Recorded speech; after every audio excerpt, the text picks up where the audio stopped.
Hey everyone, welcome back to Overtime Insights. So one of my favorite shows right now is Shoresy. It's on Hulu. They came out with season 4 last month, and it's a show that has everything. Shoresy is a fast-paced, hilarious, and surprisingly heartfelt show about a foul-mouthed hockey player trying to save a struggling minor league team in Northern Ontario. It is one of the most unexpectedly great shows out there. You'll laugh, you'll care, and you'll want more. Now the reason why I'm bringing up Shoresy is because of the theme of its first season. The theme of it was, if the team loses again, they fold. Now I've watched this show multiple times, and it wasn't until the last time I watched the first season that I've asked myself, when was the last time a professional team folded?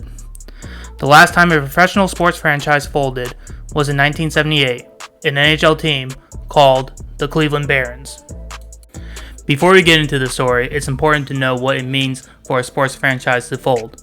When sports franchises folds, it means the organization ceases operations permanently, typically due to financial insolvency or unsustainable losses. This termination involves dissolving the team's structure, voiding players' contracts, and removing the franchise from its league. Now, we've seen teams from all the major professional sports relocating due to financial troubles or poor fan bases, but not in recent history have we seen a professional sports team cease operations and remove themselves from the league. So to start this story, we have to go back to 1937, when Cleveland industrialist Al Stephan rebranded his minor league Falcons as the Cleveland Barons. Built around Stephan's state-of-the-art Cleveland Arena, this team wasn't just good, it was legendary. With stars like Fred Glover and Hall of Fame goalie Johnny Bower, the Barons dominated the AHL, winning the 9 Calder Cups over 36 years. At their peak, they outdrew NHL teams, and even paid better salaries. Stephan once turned down an NHL invite, fearing it weakened the AHL, but by the 1960s, cracks formed. New owner Nick Milletti bet big on hockey, too big. In 1972, he launched the WHA's Cleveland Crusaders, splitting the fan base.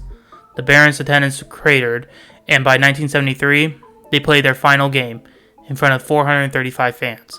A failed move to Jacksonville sealed their fate. Cleveland's first hockey empire was dead. Flash forward to 1976. The NHL's California Golden Seals, a laughingstock with teal skates and a 13-season playoff drought, were on life support. Enter Melvin Swig and Cleveland-born George Gunn III, who moved the team to Ohio, rebranding them as the Cleveland Barons in honor of the AHL Giants. But the NHL Barons were doomed from day one, playing in an isolated Richfield Coliseum 20 miles from downtown. They averaged just 6,000 fans in an 18,000-seat arena. By 1977, players went unpaid, and Swig begged the league for a bailout. In a last-ditch move, the Gunn brothers bought the team, but even their deep pockets couldn't save it. After 2 brutal seasons, the NHL did the unthinkable. They merged the Barons with the Minnesota North Stars. Poetically, the Barons rep at the merger meeting later said, "I went to the bathroom and threw up." So why did both Barons fail? First, with the market saturation, the AHL Barons died because the WHA's Crusaders stole their fans. The NHL Barons, they competed with the Cavaliers and Indians in a strained economy. Second would be the location.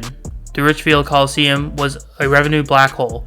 As one reporter put it, it's easier to find a Yeti than a Barons fan in downtown Cleveland.